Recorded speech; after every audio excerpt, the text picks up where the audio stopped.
بسم الله الرحمن الرحيم. الحمد لله رب العالمين، والصلاة والسلام على أشرف المرسلين وخاتم النبيين ورحمة الله للعالمين سيدنا محمد وعلى آله وصحبه أجمعين.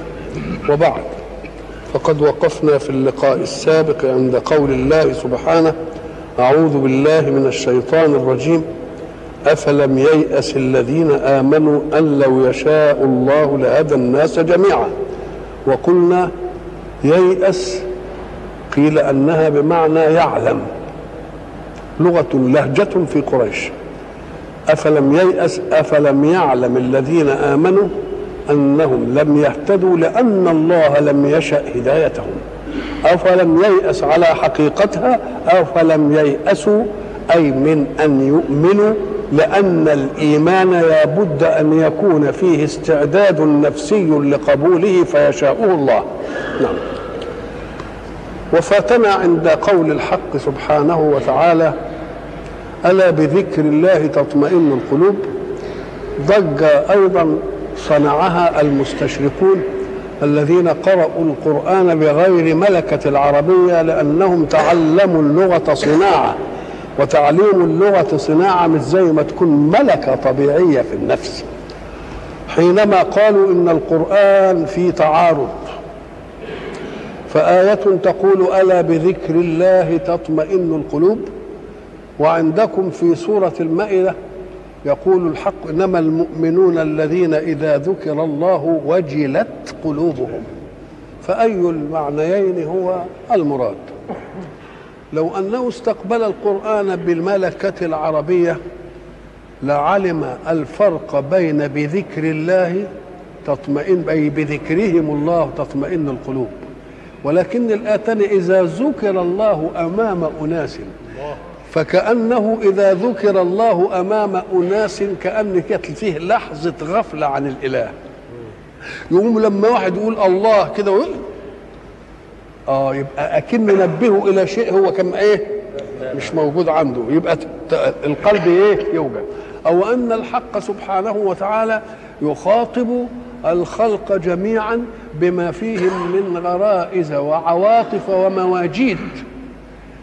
فساعة الإنسان ما يكون ما فيش إنسان كامل أبدا، برضه كل إنسان له عفو، إلا من عصم الله بقى المعصومين. فحين يتذكر إسرافه في جهة سيئة يوجد، وحين يتذكر عفو الله وتوبته ومغفرته يطمئن. نعم. الآية حينما قال أفلم ييأس، يعني ييأسوا من إيمان هؤلاء، ويجب أن تعلموا أنه لا يمكن أن يهديهم الله إلا إذا وجد عندهم استعداد للهداية. اللي ما عندوش استعداد للهداية وبقى كيف كفر، ربنا يطبع على قلبه ويزوده كفر. مش انت مبسوط من طبع الله على قلوبهم، الذي خارج عنها ما يدخلش واللي داخلها ما يطلعش. ما دام انت مبسوط من الحكايه دي، انت مبسوط من دي، خلاص نزودك يا زين انت. فربما المسلمين يقولوا بقى دول هيفضلوا على عنادهم دول وهنتعب منهم التعب ده، ما هم شايفين منهم تعب. يقوم ده يخوفهم ويخلي نفوسهم كده تقول بقى هيفضلوا على كفرهم وعنادهم، واحنا بنشقى بهذا الكفر وبذلك العناد. فربنا بيده يقول المسائل النصر جاي واحده واحده. ولا يزال الذين كفروا تصيبهم بما صنعوا قارعة أو تحل قريبا من دارهم حتى يأتي وعد الله. يعني اطمئنوا، المسألة مش هتفضل كده، هتصيبهم قوارع كده وهم قاعدين مطرحهم، وبعدين يشوفوا الحتت اللي حواليهم كده عمالة تتخذ منهم الإيمان ياخدها، وأرض الإيمان تزداد وأرض الكفر تنقص. بعدين يجي نصر الله لهم كلهم، انهم يطيعوا كلهم، ولا يبقى في الجزيرة الا من يقول اشهد ان لا اله الا الله وان محمد رسول الله. يبقى ادى الامل بعد اليأس، عشان ما يفضلش اليأس مسيطر على حركاتنا ولا على نفوسنا. يقول ولا يزال الذين كفروا تصيبهم بما صنعوا قارعة. مش قال اللهم اجعلها عليهم سنين كسن يوسف، يجي لهم شوية جد صناديدهم يتقتلوا واحد ورا واحد، كل دي الله. يجي مثلا الواحد منهم اللي كافر وبيعاند، الرسول صلى الله عليه وسلم كان مجوز بنتينه لولاد ابو لهب الاثنين. فلما حصلت الجفوه بين كده، ابو لهب وامه بقى ومراته قالوا للاولاد ودودوا لهم وقالوا لهم لازم تطلقوا الايه؟ البنات بتوع محمد. فطلقوا بنات محمد. فلما جه اول واحد يطلق البنات بنت محمد دعا عليه رسول الله وقال اللهم سلط عليه كلبا من كلابك. شوف الكافر يقول لا تزال دعوة محمد على ابني تشغل بالي وتقلقني وانا اخاف ان ابعثه في رحلته الى الشام. الله، طب ده انت كافر بوه وتقول لا ما عندوش حاجه وخايف من دي ليه بقى؟ كان الاصول انك انت ما تخافش بقى. فلما جم في الطريق وحبوا يناموا قال لهم هاتوا كل رحالنا واجعلوها سياجا لولدي. كل الرحال بقى عملوا ايه؟ خط برليف حواليه. وبعدين صبحوا الصبح لقوا ايه؟ حاجه بتنهش، نهشت الولد بقى، لقوا سبح. قاموا الناس قالوا هو كل ابو لهب كان خايف من دعوه محمد تحققت. قام واحد قالوا لكن ده هو النبي قال اكلك كلب من كلاب الله وده سبح. قال له هو الكلب اذا نسب الى الله يبقى كلب، ليه يبقى سبح؟ كل حاجه تنسب الى الله لازم تبقى ايه؟ تبقى كبيره قوي. ولا يزال الذين كفروا تصيبهم بما صنعوا بلددهم في العناد واصرارهم على الكفر، تصيبهم قارعه. القارعه هي الشيء يطرق بعنف على هادئ ساكن، واحنا بناخد منها قرع الباب. واحد قاعد في بيته ساكن كده وبعدين يلتفت يلاقيه. ولذلك يقول لك في نقرة الباب وفي قرعة الباب. ولا يزال الذين كفروا تصيبهم بما صنعوا قارعة في ذاتهم ايه؟ او تحل قريبا من ديارهم. احنا قلنا ان صلح الحديبيه ادى للمسلمين فك تشريبه يعني ودوق نفس، وبقوا بقى يبعث النبي عليه الصلاه والسلام السرايا في الحتت اللي حوالين الايه؟ فبالقبائل بتيجي افواج وتؤمن ودي افواج وتؤمن تحل قريب. ولما يبلغهم بقى كده ان الاسلام عمال يزحف كده دي ايه؟ ادي بقى القارعه في ذواتهم، وبعدين ايه؟ في حواليهم، حتى ياتي وعد الله بان هم يدخلوا ايضا في الموضوع بفتح مكه، او ياتي وعد الله عليهم يوم القيامه ويدي لهم العذاب اللي هم ايه؟ يستحقوه. فاذا دي تطمين لمين؟ للي قالوا اللي بيقول لهم افلم ييأس الذين امنوا. ولا يزال الذين كفروا اي لا ينفكون عن حال من هذه الاحوال ان تصيبهم بما صنعوا قارعه او تحل قريبا من دارهم حتى ياتي وعد الله. وعد الله اي بالنصر، وبعد ذلك تدخل الجزيره وكله يدخل في ايه؟ في حي الاسلام. ان الله لا يخلف الميعاد. قال لك ان كلمه وعد عاده تيجي في الخير، وكلمه وعيد تيجي في الشر. واني اذا اوعدته او وعدته لمنجز اعادي ومخلف موعدي. يعني الاعاد يبقى بايه؟ بشر. ووعد وعدا يعني بالخير، الا ان بعض العرب يستعمل الاثنين طيب، او نقدر نقول ان المساله متعلقه بتصبير المؤمنين. يبقى كن ربنا هينصرهم بالقارعه تصيب هؤلاء او تاتي حول ديارهم او ياتي وعد الله لكم بالايه؟ بالنصر بقى والغلبه. يبقى وعد بالنسبه لمين؟ للي بيصبرهم. انما هو وعيد بالنسبه لمن؟ بالنسبه لمن؟ وان الله لا يخلف الميعاد قضيه قرانيه.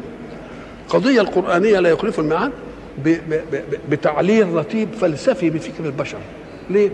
لانك اذا وعدت وعدا معنى انك بشرت بشيء لم ياتي زمنه. انا اوعدك ان اعمل كذا، مش هعمل لك دلوقتي، ادي الوعد، اعمل لك كذا. طيب مين ضامن انك تعيش حضرتك كده لحد ما تعمل لي؟ محدش ضامن دي بقى. طب ومين ضامن ان انا افضل لحد انت ما تعمل لي؟ طب ومين يضمن لي ان امكانياتك هتفضل معاك علشان تبقى تعمل لي؟ اذا ما فيش واحده مضمونه.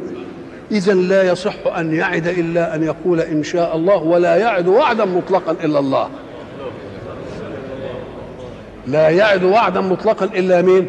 ادي معنى ان الله لا يخلف الميعاد، يعني لا تظنون ان ذلك الوعد كوعد بعضكم لبعض، لانك قد تعد ولا تملك الوفاء بان تفقد او يفقد من تعده، او ان لا تكون لك امكانيات توفي بوعدك. انما ربنا ما عندوش حاجه من دي ابدا، يبقى يخلف ولا ما يخلفش؟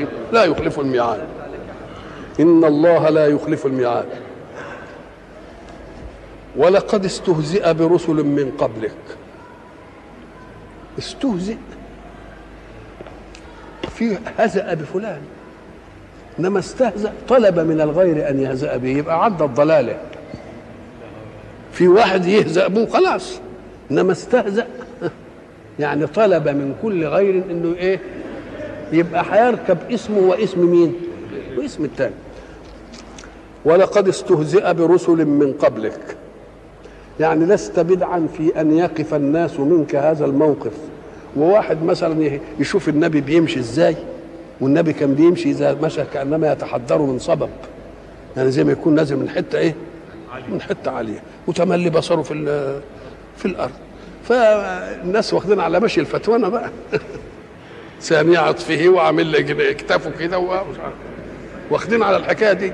والنبي متطامن لنعمه ربه ومش عارف بيمشي المشيه دي.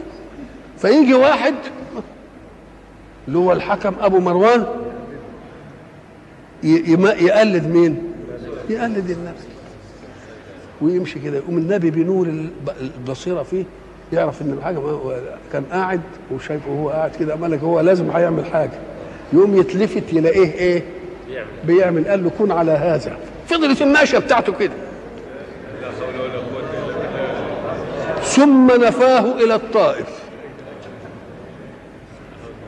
فلما نفاه الى الطائف قعد بقى يرعى شويه غنم وشويه مش عارف ايه وشويه ايه. وبعد ذلك ما عفاش عنه النبي، ولا ابو بكر جه عفى عنه، ولا سيدنا عمر عفى عنه، لحد ما جه عثمان له قرابه وبتاع وحاجات زي دي، ما هو اموي. انما هي مش دي عشان نبرئ سيدنا عثمان، ان عثمان شهد وقال والله لقد استاذنت رسول الله فيه، فقال له قال لي ان غدرت تعمله اعمله. فانا لما جيت ملكت او وليت امير انا خدت تفويض من النبي، وانا ما غشش نفسي علشان اقول ان النبي قال وهو ما قالش. فايه رجعه. الشاهد بعدين حصل ان الوليد بن عبد الملك كان له خيل، وبعدين بتجري، فولد من اولاد يزيد بن معاويه اخو خالد اللي هو عبد الله كان له خيل بتجري وهي بيسابقوا يعني. فكان السبق هيجي لمين؟ لعبد الله اللي هو يبقى اخو خالد بن يزيد. فعملوا عمليه كده غش كده وبتاع وحاجات زي دي، حطوا في سكه الفرس مش عارف ايه عشان يتعثر، عشان خيل مين؟ الوليد تسبق. سبقت بالفعل. فقال له انتوا عملتوا غشيتوا يعني في السباق وبتاع، وحصل ايه؟ حصل الايه؟ الخلاف. فاشتدوا على بعض. فايه؟ فمين شتم؟ الوليد شتم عبد الله اللي هو اخو خالد. فلما شتم راح لعبد الملك بن مروان يشتكي له اللي هو من خالد. دخل خالد على عبد الملك فقال امير المؤمنين ان الوليد عمل في اخي عبد الله كذا وكذا وكذا وكذا. فقال له اتكلمني في عبد الله؟ قال له نعم. قال له لقد دخل علي آنفا فما أقام لسانه من اللحن، يعني ما بيعرفش يتكلم. فيرد عليه يقول له ايه؟ قال له والله لقد أعجبتني فصاحة الوليد. الوليد ابن ورقه ما بيتنقل يجيبوا له هنا المدرسين ولا يعرف ولا كده. انت بتعايرني بعبد الله؟ طب يعني الوليد من صلاة النبي؟ والله لقد أعجبتني فصاحة الوليد. قال له إن يكن الوليد يلحن فإن أخاه سليمان لا يلحن. قال وإن كان عبد الله يلحن فإن أخاه خالدا لا يلحن. فرد عليه الولد وهو قاعد بقى قال له اسكت يا هذا فلست في العير ولا في النفير. ده مثل بنقوله احنا دلوقتي، فلان ده لا في العير ولا في الايه، لأن سيادة قريش كانت متمثلة في الحاجتين دول. العير اللي جايبه البضاعة من الشام وعليها مين؟ أبو سفيان. والنفير اللي نفر عشان ينقذ البضاعة من النبي في عند بدر جه عليه عتبة، فسيد جاء مع النفير وسيد جاء مع أبو سفيان، فقال له ومن أولى بالعير والنفير مني؟ ما هو بيقول له اسكت يا هذا فلست في العير ولا في النفير. ضحك وقال له ومن أولى بالعير والنفير مني؟ جدي أبو سفيان صاحب العير، وجدي عتبة صاحب النفير. يعني السيادة جاية من ايه؟ من الأب ومن الأم. ولكن لو قلت شويهات وغنيمات وذكرت الطائف ورحم الله عثمان لكان أولى. لو ذكرت الشويهات اللي كان جدك بيرعاها في الطائف وقعد فيها شويه غنم كده، والطائف اللي اتنفى فيها ولا قدرش يرجع، وذكرت عثمان اللي فك اسره وجابه، كان يبقى اولى من هذا الايه الكلام. فالشاهد ايه؟ ان المستهزئين كانوا يستهزئون كثيرا، إنا كفيناك الايه؟ كل واحد بقى كان يخاف يستهزئ بحاجه لربنا كفيناك المستهزئين. ولقد استهزئ برسل من قبلك إذا لك أسوة في الرسالة. الرسالة فيها كذا وفيها كذا، فأنت لست بدعا في الرسالة. فأمليت للذين كفروا. أملى بمعنى أمهل، والإملاء بمعنى الإمهال ليس معناه ترك العقوبة على الذنب، وإنما تأخير الذنب لقمة عشان تبقى الايه، زي ما واحد يعمل في واحد حاجه هايفه يقوم ما يردش عليه، يقول الثانيه والثالثه وبتاع، ويكمل له على ايه؟ على حاجه بقى تستاهل الايه. زي اللي بيقول لك انت بيهشك وده بيهشكه يعني يمسكه كده ويعليه، قال له والله ما بيهشكه، ده ابن عدوه، ده هو بيرفعه عالي كده عشان لما يوقعه تبقى الهدر جامد، ولا بيهشك ولا بينيم. نعم. سنستدرجهم من حيث لا يعلمون وأملي لهم إن كيدي إيه؟ إن كيدي متين. نعم. ولا يحسبن الذين كفروا، هناك آية في البقرة، ولا يحسبن الذين كفروا أنما نملي لهم خير لأنفسهم إنما نملي لهم ليزدادوا إيه؟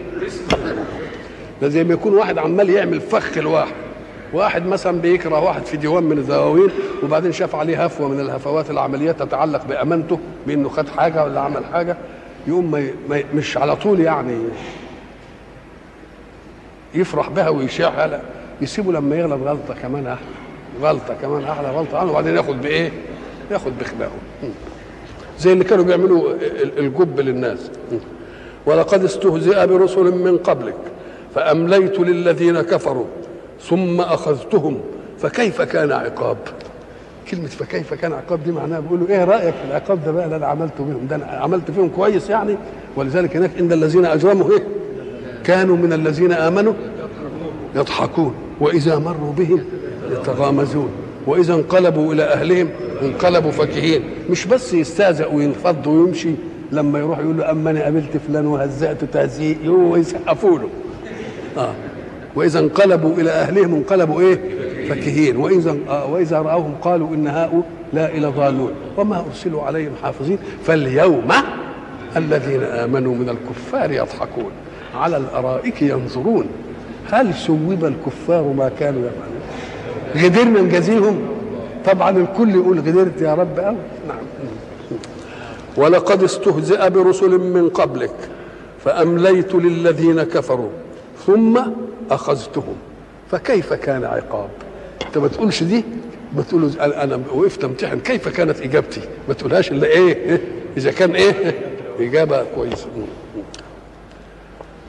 افمن هو قائم على كل نفس بما كسبت وجعلوا لله شركاء. الله كان لما يقول افمن هو قائم على كل نفس بما كسبت يجيب المقابل كمن ليس قائما على كل نفس بما كسبت. أم قال لك هي دي عظمة القرآن بقى اللي ممكن العقل كده يستنبطه ما ايه يجيبها كده عشان ينبه الإنسان على أنه بيستقبل كلام ربي يقعد يدعبس فيه. ولذلك سيدنا عبد الله بن مسعود كان يقول ايه ثوروا القرآن. ثوروه يعني ايه؟ يعني اسيره كده عشان تشوف الكنوز اللي فيه، زي ما يكون كنز في الارض كده واقعد شوف صوروا القران. يبقى هنا نقول افمن هو قائم على كل نفس بما كسبت. فلان قائم على الشيء او قائم على الامر، معناها ايه؟ هو الذي يديره ويدبره ولا تخفى منه ايه خافيه. وجاب صيغه القيام، يعني مش بدير وانا قاعد، انا بدير وانا ايه؟ وانا قائم. يبقى كل حاجه عندي ولا مش عندي؟ انا قائم على كل نفس بما كسبت، ان خيرا فخير وان شرا فشر. لكن انتم بتجيبوا تعبدوا الهه لا تملكوا لنفسها نفعا ولا ضرر، فالذي يقوم على كل نفس بما كسبت يسوى بغيره ممن ليس كذلك. طب ممن ليس كذلك جاءت منين؟ ناخد ازاي المقابل؟ ما هو ما يحذفش شيء الا وفي النص مقابل يهدي اليه. قال ايه؟ وجعلوا لله شركاء، مع ان الله قائم على كل نفس بما كسبت غفلوا عن ايه وعملوا ايه؟ شركاء. شركاء يعني ليسوا قائمين على كل ايه؟ بما كسبت. افمن هو قائم على كل نفس بما كسبت، يعني كغيره ممن لا يكون فيه هذه الصفه. طب اللي غيره اللي ما يكون فيه هذه الصفه اللي هم مين؟ الشركاء اللي انتم اتخذتهم لا يملكون ضرا ولا نفع. والاله يقولوا ايه؟ الحق اصل الاله اتشرخ، يلا هاتوا مسمارين ودقوا في الاله علشان يلحموا مش عارف ايه ولا يربطوه بحاجه. ايش الحكايه دي؟ يبقى افمن هو قائم على كل نفس بما كسبت، من السياق تاخذ كغيره اللي هو من الذي لا يقوم على شيء ما كسبت، ما يقومش. نقول له لا مش زي بعض. يقول لك هم جعلوا لله شركاء، اي من مين؟ ممن لا يقومون على كل نفس بما كسبت. يبقى وجعلوا لله شركاء دليل النص المحذوف. افمن هو قائم على كل نفس بما كسبت. وقائم مش انت بس لوحدك، ده قائم على كل نفس. يبقى قائم على دي وقائم على دي وقائم على دي، يبقى قوام ولا مش قوام؟ ولا قيوم ولا مش قيوم؟ قيوم. افمن هو قائم على كل نفس بما كسبت وجعلوا لله شركاء، اي ليست فيهم هذه الصفه. قل ان كنتوا بقى بقيتوا كيف شركاء سموهم. قولوا لنا اساميهم ايه؟ ايه سموهم دي؟ طب هم سموهم برضه، يقول لك ده اللات وده هبل وده مش عارف ده مش كده اللي بسموهم؟ أم قال سموهم. نقول له التسمية هي أول حدث يقابل الموجود. أول حدث ساعة ما يتولد الولد يقول إيه؟ سموه. أول إيه؟ حدث كوني يصادف مين؟ يصادف الموجود.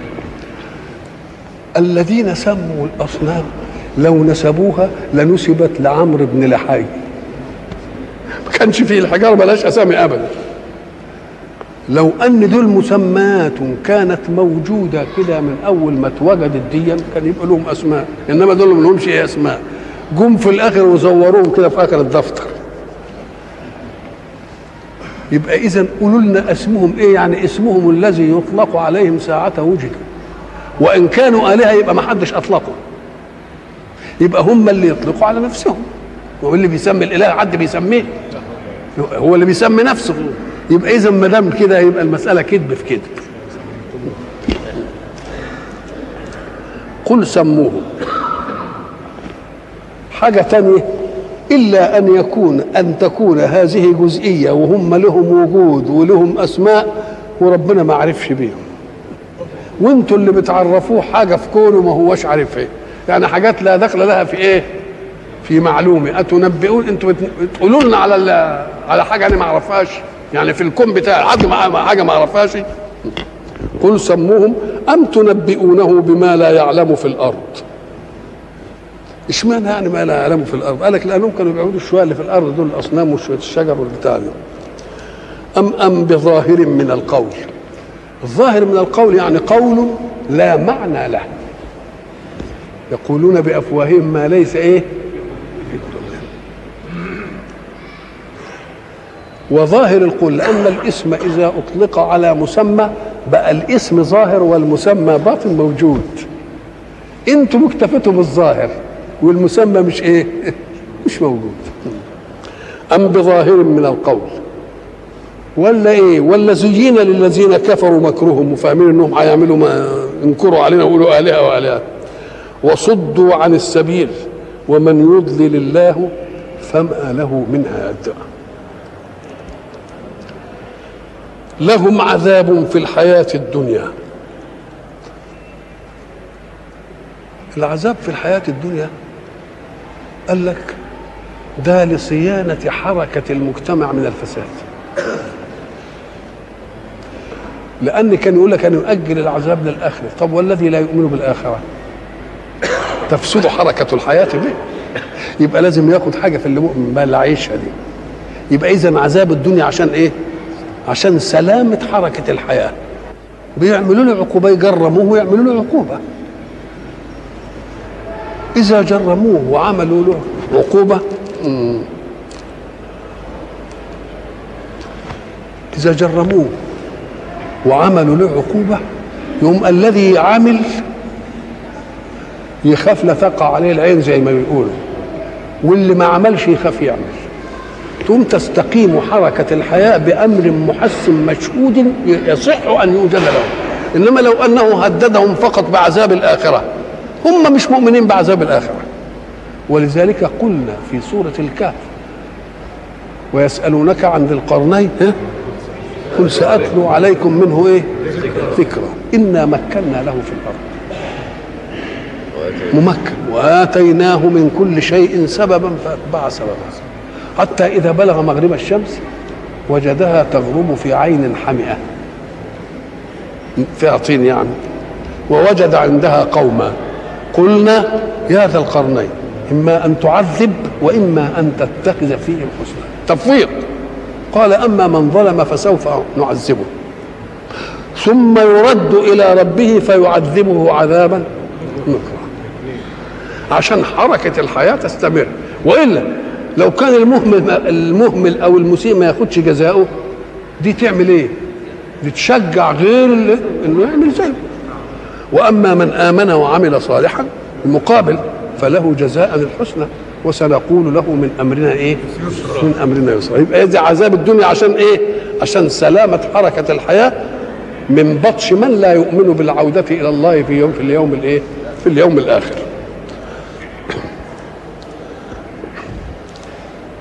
لهم عذاب في الحياة الدنيا ولعذاب الآخرة أشق وما لهم من الله من واق. ما هو هم بقى كانوا عابدين آلهة، مش الآلهة دي بقى لما تشوفهم في مأزق كده من العذاب كانوا يصح انهم ايه؟ يسارعوا لينقذوهم.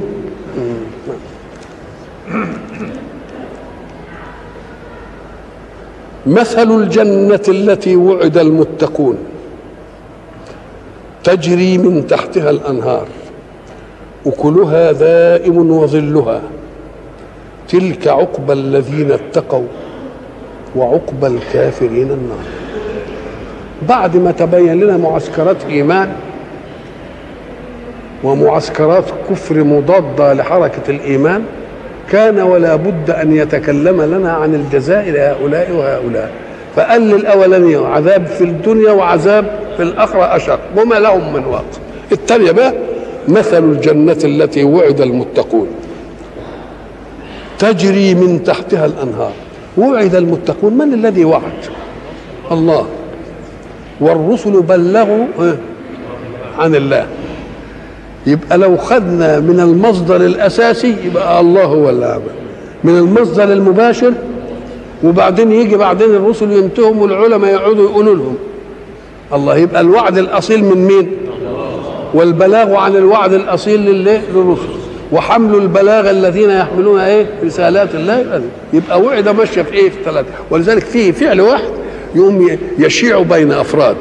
ان نظرت الى المصدر الاساسي ينسب اليه، وان المصدر المامور ينسب اليه، وان وصلته للمصدر المباشر للعمليه ينسب له. واحد مثلا موظف بسيط بينفذ القانون اللي قال له عليه مثلا الوزير، يبقى ده من الوزير، والوزير بينفذ اللي قالوا عليه مجلس الوزراء او طلع بيه قرار ايه؟ جمهوري. يبقى يصح ان تقول مثلا رئيس الجمهورية امر بكذا، صح ان تقول الوزير امر بكذا، صح تقول مين؟ يبقى اذا الفعل الواحد يدور على من يقوم بالفعل. مثلا الله يتوفى الانفس، مش هو اللي بيتوفى؟ الأول. وبعدين يجي في آية تانية يقول ايه؟ قل يتوفاكم ملك الموت.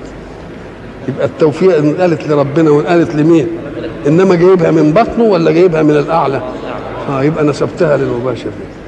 توفته رسلنا توفته، اكن بقى الملك الكبير هيبقى تحته ايه؟ يبقى مرة يسند الفعل إلى الله، مرة يسند الفعل إلى المباشر من الله، مرة يسند إلى المباشر الفعل من الله. مثل الجنة، مثل مش هي الجنة، إنما هذه مثل للجنة. إيه الفرق بين إن دي الجنة ودي مثل للجنة؟ المثل هيديني صورتين، صورة أنا بسمعها عن واقع لا أعلمه، فبده يديني تمثيل للشيء. ومعنى التمثيل أن تلحقه مجهولا بمعلوم ليأخذ الحكم. ادي زي ما تشبه، انت شفتش فلان؟ يقول لك ايوه شفت، فلان ده هو كفلان. يبقى انت شبهت ايه؟ فلان بفلان، شبهت ايه؟ مجهولا بمعلوم، عشان تيجي الصوره في الذهن، لان الصوره الحقيقيه للتاني مش عندي. فانا اقول له فلان زي تشوفه، تشوف فلان، تقول له فلان ده هو تشوفه كأنك شايف فلان على الاول. يبقى اذا مثل الجنه. ولماذا مثل الجنه؟ قال لك لان الجنه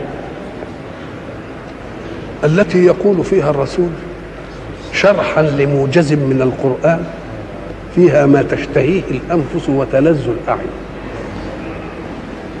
والرسول يشرحها فيما لا عين ايه رأت ولا أذن سمعت ولا خطر على قلب بشر. نمسك النص المفسر الأخراني دي، فيها ما لا عين رأت، شوف الترقي، ولا أذن سمعت، لأن مدركات العين محدودة بالنسبة لما تسمع الأذن. مدركات العين اللي انت بتشوفه، انما ودنك هتسمع اللي انت شايفه واللي شايفه غيرك. يبقى ايه اللي اوسع رقعة؟ في الأذن. فيها ما لا عين رأت، ادي دي حلقة، ولا أذن سمعت.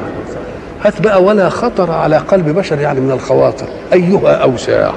طب العين محدودة، الأذن أكثر منه، إنما الخواطر دي، ده الخواطر بتتخيل أشياء مش موجودة. يبقى أوسع دائرة في الخيال إيه؟ الخواطر.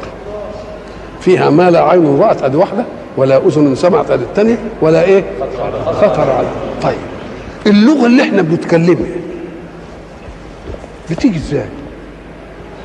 أتوجد الألفاظ ثم توجد لها المعاني، ولا المعاني توجد فنضع لها الألفاظ؟ المعاني توجد وبعدين ايه؟ نوضع لها الألفاظ.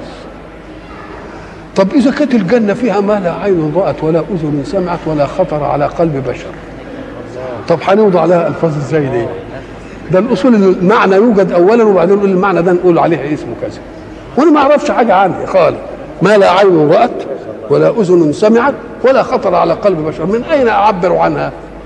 فإذا أراد الله أن يعبر عما لا عين رأت ولا أذن سمعت ولا خطر على قلب بشر، ما يجيبش لفظ، لأن احنا ما بنوضعش في ألفاظ لغتنا إلا للموجود أولا. اللي يتوجد نوضع له لفظ، وما دام دي ما فيش فيها خالص مش هقدر أوضع لها ألفاظ. فقال لك أنا مش هديك بقى الجنة هي، أنا هديك مثل الجنة، لأن ما فيش ألفاظ تؤدي هذه المعاني، ما فيش ألفاظ تؤدي هذه الإيه. ومع أني أعطي لها مثل أخلص المثل من شوائبه المعروفة له في الدنيا. المية لما بتبقى جارية كده وحلوة بنشربها، طب ولما تقف وتعطل خلاص؟ يوم يقول لك فيها أنهار من ماء غير آسن. شبهها بنهر كده، انما بس ايه؟ نزع منه الايه؟ الحاجه اللي تكدره. وانهار من لبن، اللبن ده كان الغذاء بتاع البدو، ويقعدوا بقى لما تيجي المواشي من المرعى يقعدوا يحلبوا اللبن ويحطوه في القرب وبعدين ياكلوا منه طول المشيه. ما ايه؟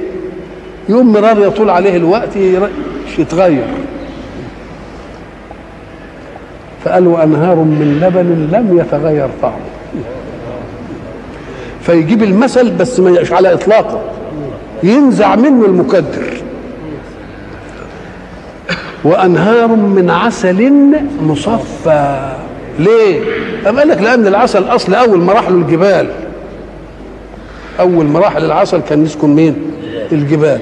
وبعدين الناس بقت تستأنسه وتاخده، ويجي اما زرعوا شجر يجي على الشجر، وبعدين يعملوا له ايه؟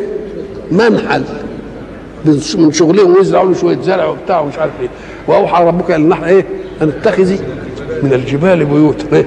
ومن الشجر ومما يعرشون.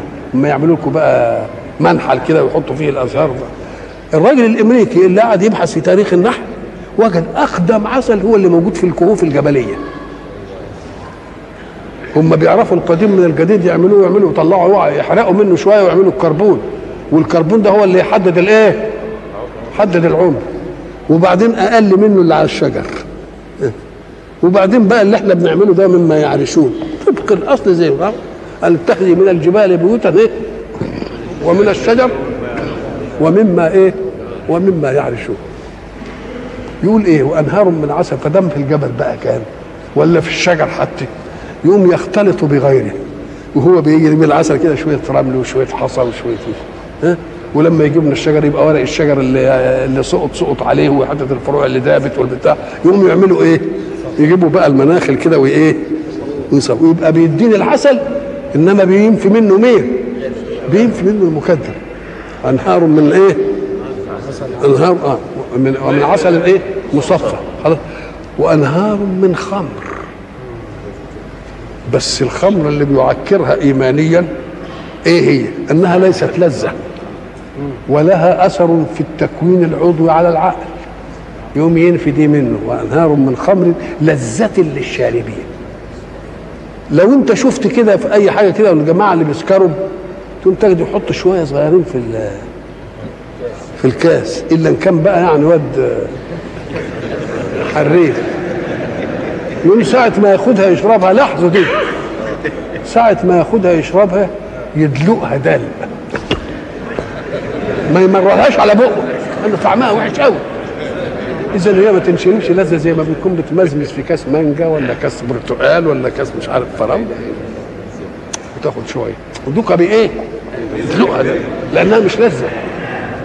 وبعد ذلك يجي في ايه ثانيه بيقول بس مش كده، مش اللذه، لا غول فيها، يبقى نفى عنها الايه؟ كل مكدراتها في طعمها وفي اثارها على الايه؟ على العقل. يبقى اذا بده يديني مثل، بس المثل برضه عايز ايه؟ ينظفه قوي على اخر ما يتصور العقل الايه؟ ما يتصور العقل البشري. انهار من ايه؟ من عسل مسوى، انهار من خمر الايه؟ لذة الايه؟ للشاربين. يبقى اذا لما تسمع مثل الجنه يبقى معناها مثل تقريبي. ليه؟ لانه لا يمكن ان تاتي الحقيقه، لأن الحقيقة لا نعرف كيف نعبر عنها بلفظ وهي لم توجد عندنا.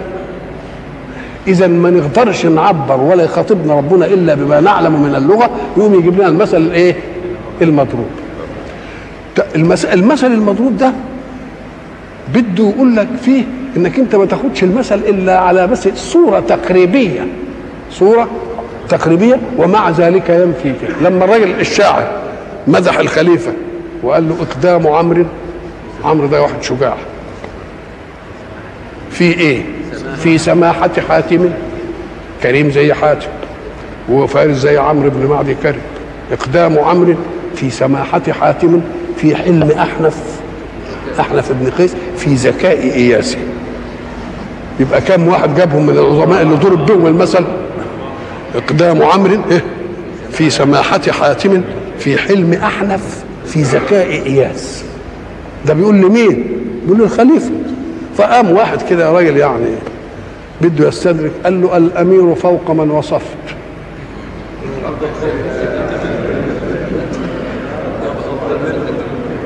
فكيف تشبهه بجرابيع العرب؟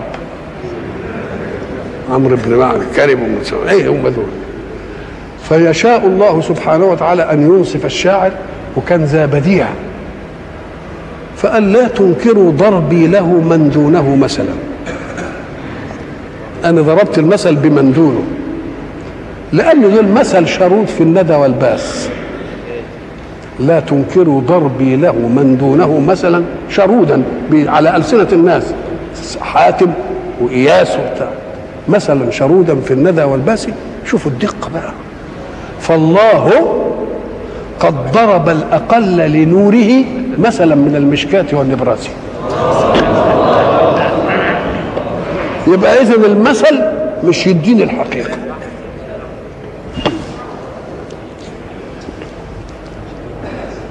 مثل الجنة التي وعد المتقون تجري من تحتها الأنهار. حكاية المية دي والأنهار دي بالنسبة للتعبير العربي حاجة، لأن مشكلتهم إيه؟ مشكلة المية. فيعني بيقول لك تجري من ولذلك مش قال فتفجر الأنهار خلالها تفجير، إيه دي العقدة اللي عندهم، تجري من تحتها الأنهار. لكن التعبير القرآني مرة يقول تجري من تحتها، ومرة تجري تحتها الأنهار. إيه الفرق بين العبارتين؟ الفرق ده استيعاب الكمالية في النص. يعني إيه؟ قال لك تجري تحتها الأنهار، يعني في متناولها كده بتجري تحتها. إنما معنى تجري تحتها الأنهار إن منابعها مش هنا، ويمكن اللي ينبوع يخسع ولا يجيش تحتها. قال لك حته تانية من تحتها،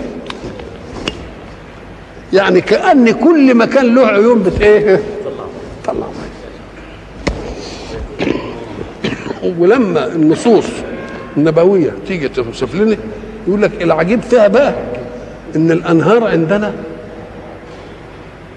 شقوق في الارض مستطيله لها ايه شواطئ تحضن الميه.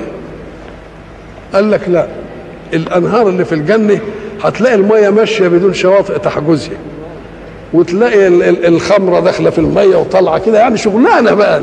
الخمره طالعه في اللبن وما يخلطوش مع بعض، ودي راحه كده ودي جايه كده، شغلانه بقى، يعني بقى شغل رب بقى. شغل. مثل الجنه التي وعد المتقون تجري من تحتها الانهار أكلها دائم. احنا قلنا الأكل اللي هو ما يؤكل، تؤتي أكلها كل حين بإذن ربها. أكلها دائم يعني إيه؟ يعني لا ينقطع. مش بقول إيه يعني حاجة تيجي وتضيع، لا، ما تنقطعش.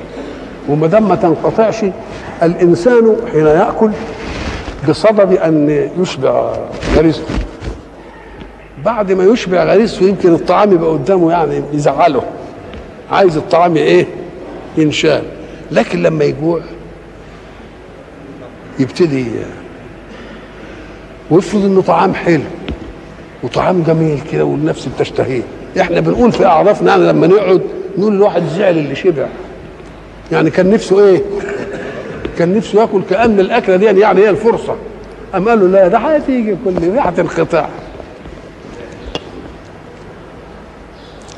أكلها دائم وظلها، برضه دي عجيبة. ظلها، الظل هو إيه بقى هو الظل؟ هو حجب المضيء عن مكانه. هو الظل كده، أنت لما تقعد مثلا في ظل حاجة دلوقتي، مثلا دي لها ظل أهي ودي لها ظل، يبقى حجم إيه؟ المضيء عن مكان، أو حجب مكان عن المضيء. الله، وهو في شمس ولا ما فيش شمس خالص ولا حاجه؟ ده المساله هتبقى كده، احنا عقلنا مش متصور ازاي هتبقى، ولا ظل ايه. قام قال لك دي بقى شغله ربنا بقى، لان صحيح ما فيش شمس انما فيها ظل ايه ظليل. وربنا يقول ايه يظلهم في ايه يوم لا ظل الا ايه الا ظل. وظلها يمجدها فيقول علشان يدي للذي يتعب نفسه بالتزام المنهج يديله ايه؟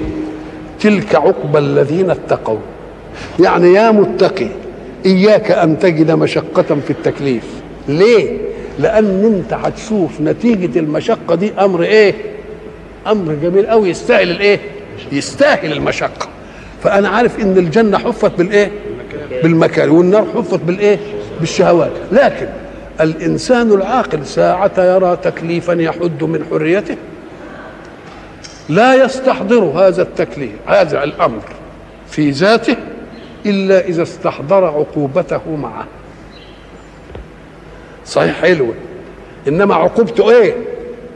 والعقوبة قد تكون حالا بأن النفس يطلع ما ينزلش، ومن مات فقد قامت قيامته. وإلى لقاء آخر إن شاء الله.